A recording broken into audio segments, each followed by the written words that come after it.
तो परमात्मा ये कहते हैं जब लग हंसा हमरी आना, आन माने मर्यादा, और तब लग लगे निकाल तेरा बाणा। जब तक आप मालिक की वो लक्ष्मण रेखा समझ लो इन नियमों को, और आप जरा सी बात करते हो, ये दास रोज सुनता है यहां भक्तों से, कहते हैं जी मैंने ऐसे कर दिया, मैंने एक को आशीर्वाद दे दिया, मैं दुखी हो गया, मेरे ये तकलीफ होगी, वो तकलीफ फिर शुरू होगी। अरे तुम आशीर्वाद देने जोगे हो नहीं, तुम क्यों अपनी दुरुक्ति करवाओ हो? आप 4 पंप टायर में हवा के भरो हो और फिर उल्टा दूसरे में डालने की चेष्टा करते हो।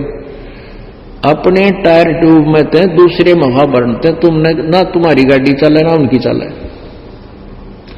यदि कोई दुखी है, आपका मित्र है, रिश्तेदार है, परिजन है, उसको भी राम नाम का पंप दिला दो।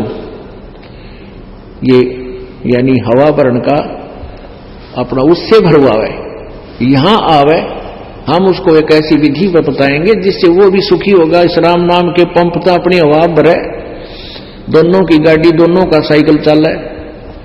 हम अपने साइकिल से, अपनी गाड़ी से, कार से यदि दूसरे की टायर में हवा भर देंगे तो दोनों कंडम, तो पुण्यात्माओं आपके पास पुण्य नहीं रहे, और आप एक दूसरे के सिर पर हाथ रखते हो, आपका आशीर्वाद दे रहे हो, तो आपके पुण्य उसमें प्रवेश हो रहे हैं।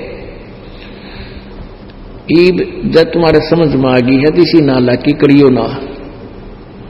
पहले क्या होता था कि सत्युग त्रेता द्वापर में और कलियुग के प्रारंभ में, अभी तक ये मर्यादा चली आ रही है कि बड़ा जो व्यक्ति, जो बड़ा भी बेटा होता है, उसी का साफा बांधा जाता, पाग बोला उसने।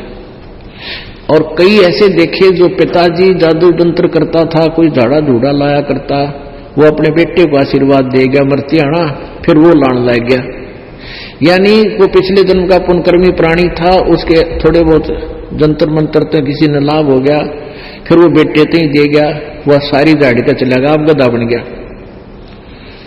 और वो बेटा फिर रही खी अपनी कुछ पिता की दी, उसने सारी बर्बाद करके आप पशु बन जाएगा। तो पहले तो उनके पास थोड़ी बहुत पुण्य थे जन्म जन्मांतर के। इस कलयुग में कोई भक्ति शास्त्र बिल्कुल नहीं कर रहा, तो वो आशीर्वाद दिया करते थे अपने बेटिया ने, बेटिया ने, पुत्र वधू ने, अपने नातियों को, रिश्तेदारों को, बड़े वाले बुजुर्ग आशीर्वाद देते थे। तो उनके पास पुण्य थे पूर्व जन्म के, वो ऐसे बांट दिया करते थे।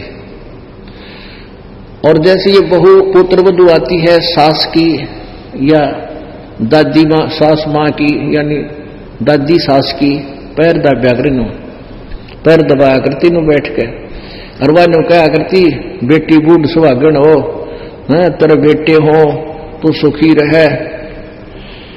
अब वो पहले थोड़ी बहुत उसके पास पुण्य कमाई होती, जिसकी उसका थोड़ा बहुत फल लग जाता, उसको फर्क लग जाता। अब तो दोनों खाली खोखे, पुत्र वधू भी रुआ, दादश भी रुआ, सासू भी दे जा आशीर्वाद को छोड़ना जाना को नहीं, और को थोड़ी बहुत पड़ा हो कि तकर का कमाई का वो वहां चला जाएगा। तो इस तरह हमने अपनी भक्ति बर्बाद की। अब ये भी एक मर्यादा है, इसको नहीं अपन लेना, ना दूसरे से आशीर्वाद लेना चाहिए हमने, क्योंकि भगत तो देखो ना, बिना भगत देंगे उनमें वो पानी को ना जिसकी हमने जरूरत है, उसमें तो मेरे और कि मैं भरा पाओगा। और वो आपके शुद्ध जल में कोई डाल दे खारा पानी, कौन डलवाएगा? आपका मीठा पानी बर्तन में, और कोई नो कहे मेरे द्वारा यो खारा पानी है, और उस मेरे पास ये जल है और वो खारा है। आपको तो पता है जो भक्ति नहीं करते उनके पास भक्ति है ही नहीं, वो क्या देंगे? अपने पाप डालेंगे आप में।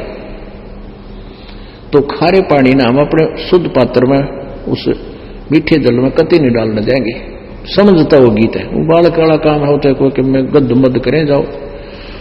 तो ऐसे इन मर्यादाओं को घना निभाना पड़ेगा आपने, ना आशीर्वाद देना है और ना ही किसी से लेना है, और न ही किसी के चरण छूने हैं। अब यहां क्योंकि जगत का और भगत का आपस में विरोध क्यों होता है?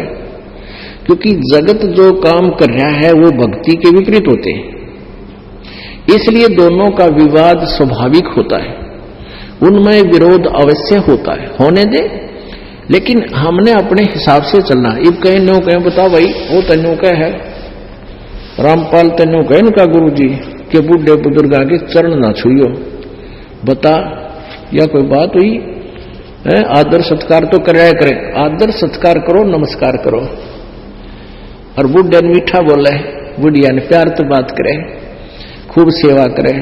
और यदि कोई बीमार हो जाता है, किसी के पैरों में, हाथ में, कमर में, सिर में दर्द है, चाहे छोटे को चाहे बड़े के, खूब पैर भी दबाओ उसके, एक पूजा के लिए नहीं, एक सेवा के लिए, एक कर्तव्य समझ के कि दुखी दर्द बीमार शुमार की और सेवा करना हमारा कर्तव्य है, तो उसकी खूब सेवा करे, सिर दाबना, सिर की मालिश करे, हाथ दाबने, हाथ भी दाबे, पैर भी दबावे, खूब दर्द होता है, वो शोकिया नहीं करवावे और ना करे।